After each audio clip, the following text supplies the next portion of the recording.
HCDE continues various construction projects. We start at the Porte Head Start, where students are enjoying an upgraded playground. So excited here at Porte Head Start, EHS, to have our new playground. The students are looking forward to getting outside and get out there and play. We did a playground similar to this at Barrett Station last year, and we're really excited that we got the Kaplan playground to provide us with the equipment and installation. The playground was really outdated, and the playground surface before was in really bad shape. So we're really excited to be able to provide the kids a very safe and wonderful playground. Over at High Point School East, 2 new projectors were installed to enhance an already upgraded gym. Members of the facilities team climbed to new heights to properly secure the projectors.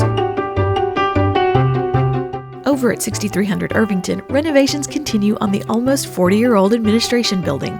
Renovations began in early December 2023 on the 4th floor, and currently the first floor renovations are in the final stages. So the first floor is the public's first impression of HCDE. So it's super important to make sure that the lobby was just right.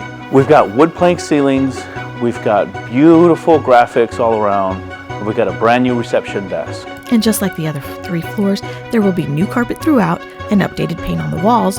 The projected completion date is sometime in mid-April.